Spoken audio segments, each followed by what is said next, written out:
The Electoral Commission has some news around it because the chairperson of the Electoral Commission, Jean Adukwe Mensah, people are looking for her to be kicked out of the office. Crosby, what do we know? Well, Johnny, this is a petition.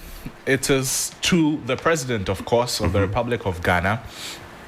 And it is a petition for the removal of Mrs. Jean Adukwe Mensah. Not only here, there's also Dr. Eric Bosman-Asare, a deputy chairperson of the commission. There's also Samuel Tete.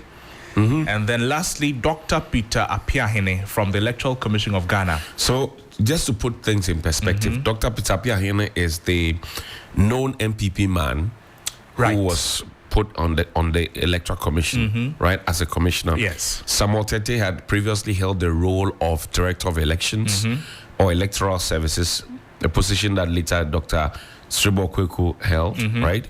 And then there's Dr. Eric Bosman-Asare, who is a university don, has had a lot of work to do with the IEA before he joined the Electoral Commission. And then the former IEA boss, Jean Adukwe Mensah, legal practitioner and chairperson. You say somebody wants them sacked? Yes. Oh, how? So this is, the petition is brought under the authority of Article 146 of the Constitution. It provides the procedure for the removal of persons holding certain offices and join the privileges and protections to that of the Superior Court judges. So specifically, this petition is made in respect of the chairperson and the two commissioners and had two deputy commissioners and a commissioner of the Electoral Commission itself, and Article 43(2) of the Constitution. So it says that the grounds, first of all, it is a 13-page document. 1, 2, 3, 4, 5, so 13. I want to sack people with 13 pages. Yeah. And the grounds for this petition include 1, breach of fundamental human rights under Article 42 of the Constitution. Other constitutional breaches such as Article 23, 46, and 296. There's also incompetence, biased actions, and inactions that undermine public confidence in the impartiality and integrity of the EC, contrary to Article 23 and 296 of the Constitution. So this is what the petition is mainly centered on. I see. Now, we'll move on to grounds for removal.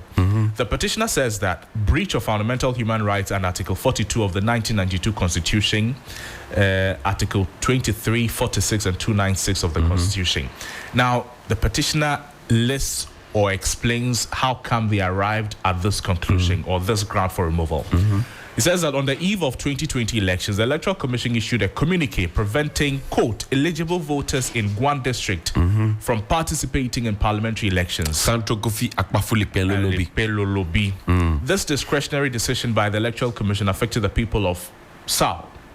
The EC exercised this power in making the announcement. However, discretionary powers must be exercised within the bounds of fairness, reasonableness, and in accordance with the principles of natural justice. The petitioner says that the timing of the announcement of on the eve of the election raises concerns about fairness, as it gave voters in the affected areas little or no time to adjust the decision.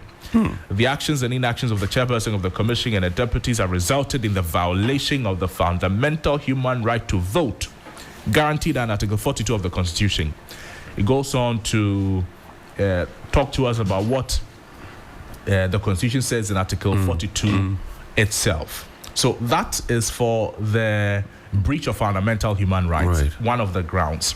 We go to another ground, violation of Article 296 of the... That's discretionary powers. Exactly. And what did they say Madam Isia and the people have done? So, in the context of the 2020 elections, the Electoral Commissioner's discretionary decision to deny Sal the ability to vote in the aforementioned case. Now, it says that the decision to exclude Sal people was not based on fair and transparent process. It was arbitrary and failed to adhere to due process, as the Commissioner did not offer adequate justification grounded in law.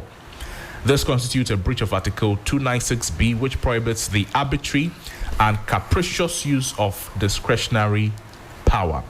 By failing to ensure the participation of the people of SAL in the parliamentary elections, the Electoral Commission acted in violation of Article 296A, which imposes a duty to exercise discretion in a fair and candid manner. The decision, we know, resulted in their disenfranchisement of the people in SAL. So essentially, Sixtus, say your friends are in trouble. It's not too early. But we all saw this coming. I'm sure the four of them also saw it coming. That one day, that this day will come. Day will come. That they will ask us to go. When she announced the results, It is finished. it's finished. So now it is making sense. But you see, this is you call it the sins of Akua. Yeah, that must not be repeated. That's right. By President Mahama. So former President Akua to President Mahama. Time changes. So within how many weeks? It's one of the big problems that the Akua administration put this country into. They are what we call the constitutional bodies, right. Independent constitutional bodies. That's right. And they are independent and they are constitutional because the Constitution itself provides for them. Right. The Constitution provides for them their composition, appointments or election to those emoluments bodies, and all their that. emoluments, terms of reference, terms of termination, conditions of termination, all of those things have been provided for. Most importantly, the Constitution provides a certain security of tenure for these institutions.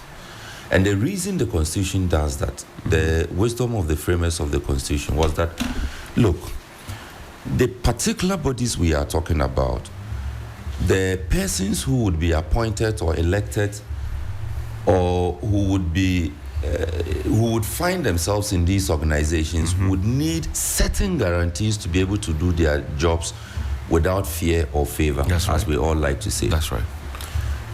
Imagine that you are the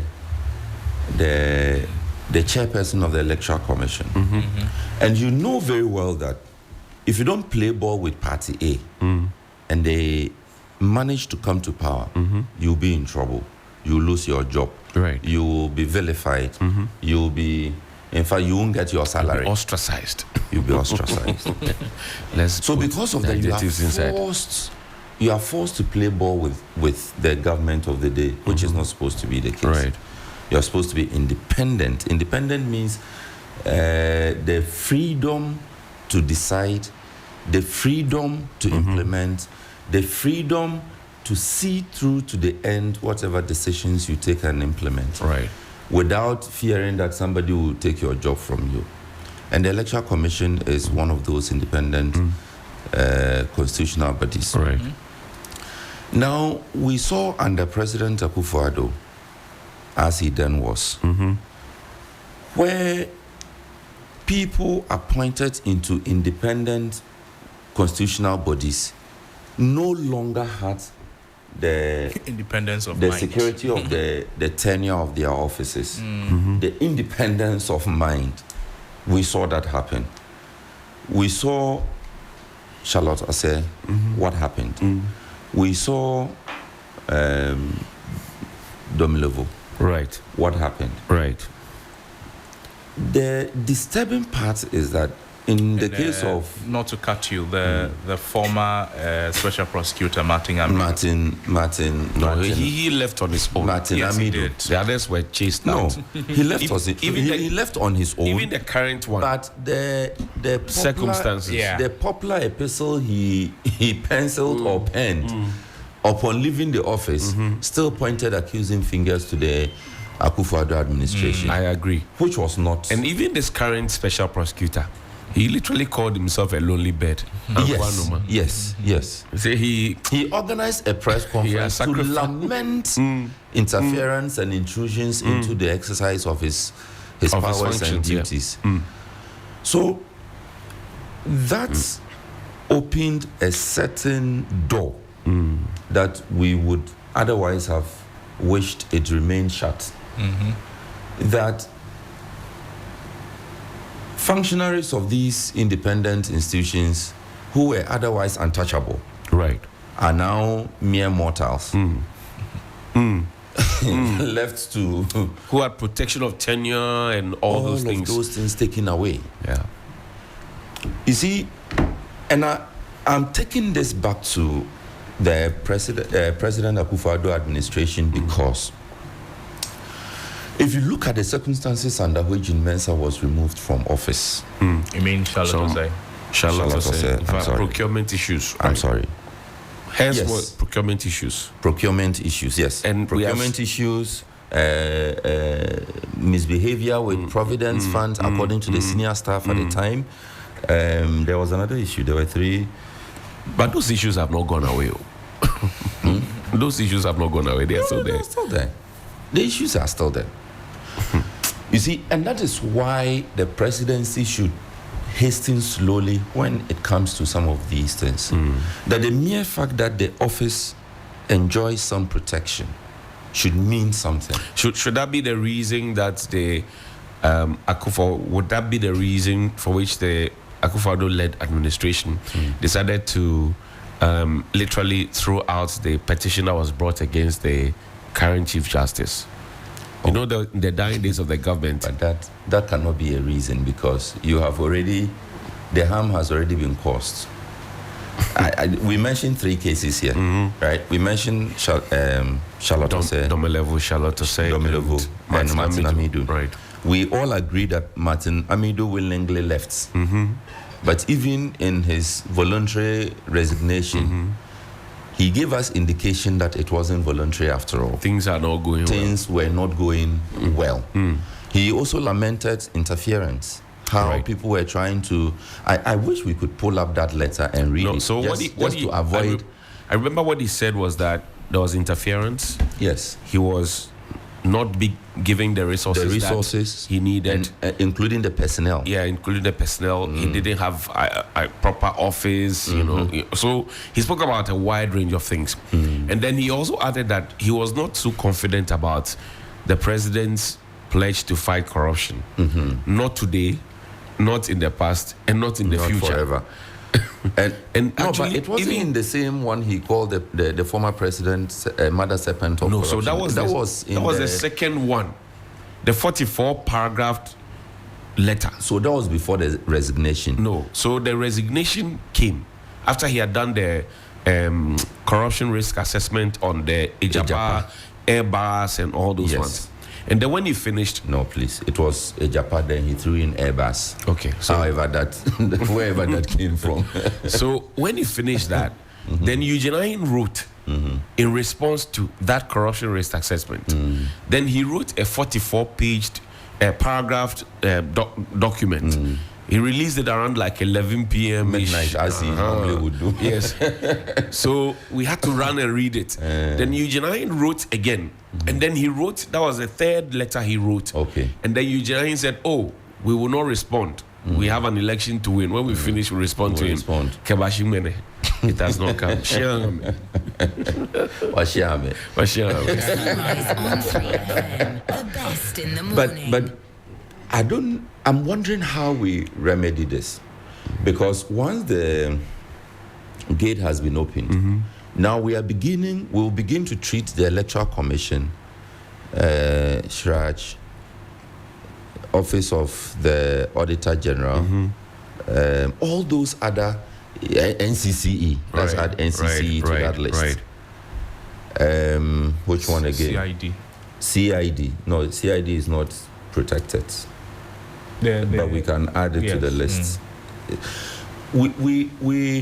We are reducing them to the states SOEs that we have, MDAs that we have, the boards that we have, governing boards, where at the change of government, you know that if you are a CEO, automatically your tenure is ended. It doesn't matter how many years you had in that term at the time of your appointment.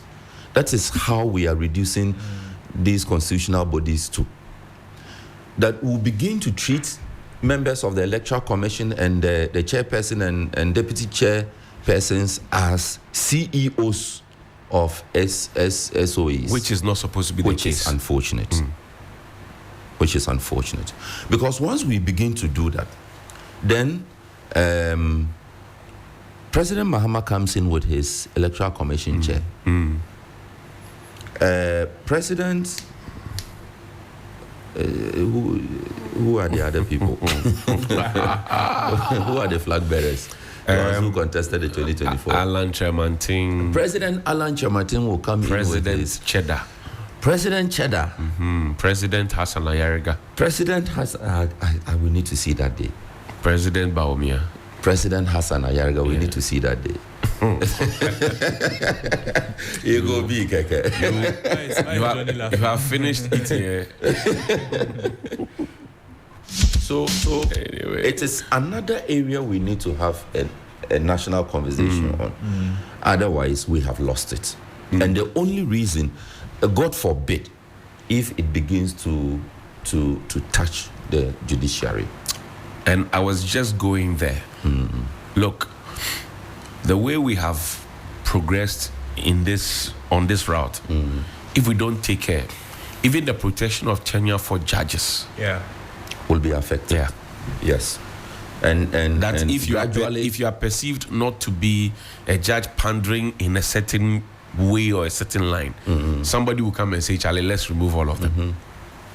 And they won't say it. Normally they don't say it like that. No, but this one, no, Jimaisa, people have said that as soon as power switches, she should go. Yeah. Yes. People have said it. Yes. She should not even and some of those who hold those offices too have not helped themselves. Look, if I were Electoral Commission chairperson and they give me known party people and I see the video evidence and audio and tapes and everything, I would have told the appointing authority that no, my work is supposed to be independent because you know the problem with that. No. You the one complaining. You've also equally been appointed by same authority. Yeah, but I will tell the person, if the person doesn't, as a matter of principle, I will leave. So I think it brings the conversation in Ghana. Didn't General Nunu Mensah on principle? Yeah. He resigned as CDS. He disagreed with former President Rawlings. He said, no, I'm leaving. He left. It must always not be about, I have this post and I must keep it. But that is what it is. Look, there was a time when Dr. Bosman Asari, he even held a press conference to suggest that the NDC was a danger to the politics of the country. And that's the part I was coming to. Look, when you say things like that, it becomes easy for people to attack you and target you. On this very show, I have said that one of the biggest mistakes the Jin Mensa EC did to itself was allowing Bosman Asari to address press conferences. Allowing Mr. Tete, Samuel Tete to address press conferences. The units, departments are within an organization for a purpose. Okay. I don't think that a trained PR person or comms person would have opened the commission up that wide. No, the Electoral Commission at the time, when Samuel Tete was Director of Electoral Services before Jin Mensah and Bosman got in, they had a PRO called Jack Basu.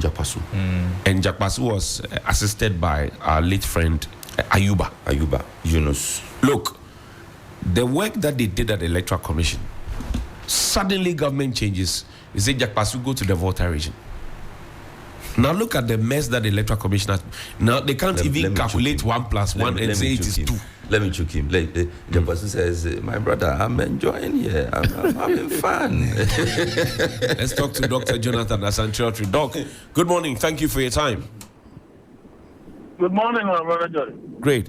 Doc, now we know that a certain Mr. Owusu Apia Daniel is asking for the Electoral Commissioner or chairperson of the Electoral Commission and 3 others to go home. First of all, how does that sound to you? Well, good morning, Johnny, once again, and to my colleagues in the studio and to our cherished listeners. I think that if you rack your memory a bit, you will find out that I have been very consistent in the calling of the removal of the current crop of,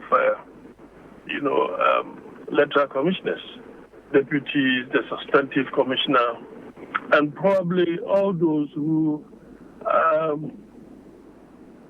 have been duly tainted in terms of their roles and pronouncements and, how they've been politically exposed.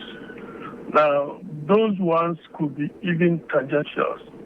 But when it comes to the work itself, the processes, and all those things that you can imagine, we are talking about a situation where, for example, in the way they do their things, manifestedly, you could see incompetence in them.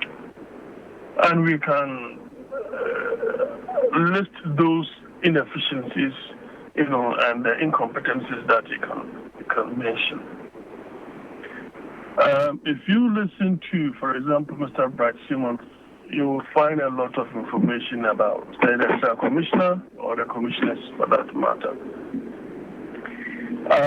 That apart, I think that the 2020 elections, and its results quite bizarre in the way man they did things, which took, the nation once again to another election petition at the Supreme Court.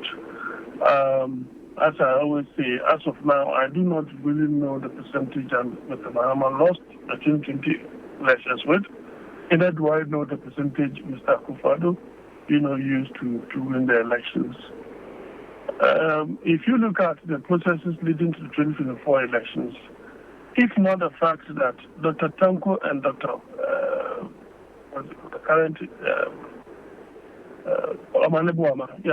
the director of elections for the NDC, if not the fact that they were monitoring the Electoral Commission on daily basis in the way they did their things, from registration of new voters, petition to use headquarters or district quarters of the Electoral Commission, the problems associated with the bloating transfers that were not properly done and all those things. And all of these led to a situation where the EC for the first time had to open her doors, to the media during an IPAC, a meeting. And you could see that, I always said that it is quite strange that the director of elections of the NPP never saw any of these errors. And as part of their healing processes, as it were gathering data and so on and so forth, I've always said that he should be among the people that the MPP will have to remove from office. Because, you could see that he just did not do anything, was not on top of his brief. You see, probably he was lying to himself that, we are in bed with the EC, whatever they do, we are going to ensure that, or they are going to ensure that we win the elections. And such delusional, intentions and impressions that he had with the EC is what led the MPP into such, a ditch. And so if you look at what we call the procurement processes, the biometric devices, how some got lost, and so on and so forth. So for me, it is not just merely about the petition to remove the commissioners and those whom they believe they are politically tainted and so on and so forth. For me, I think we need, as a nation, a forensic audit of the activities of the EC prior to the 2020 elections. We need that. And once that thing is done, once that thing is done, we can set up a commission of inquiry or you can use the data, as it were, right, to feed the petition that, I think that kind of information can easily lead to the removal, of these commissioners. And I believe that is probably the best way to go. maybe the petitioner or the petition itself could lead to something of that sort being set up by the president, a commission of inquiry, and the activities of the EC, for the past 7 years or so. And I think that is the best way to go. But I agree. I agree in total with the petitioner. Sunrise on 3FM, the best in the morning. These inefficiencies, it is just that Ghanaians really like their peace and they want to enjoy their democracy. These inefficiencies could easily have led to something untoward. I mean, have you seen in the in the Fourth Republic? Mm-hmm. People were using opaque boxes. Did you ever witness such delayed collation? No. I mean, you could see that people had intention. They had ill motives, but it took the vigilance and how they equally took their security into their own hands to ensure that these things do not in any way, go against the NDC for that matter. And I think that with this delayed, I don't know if the commissioners may be part, but I don't think they may. But at the middle level staff, recruited staff by the EC, they did all these things.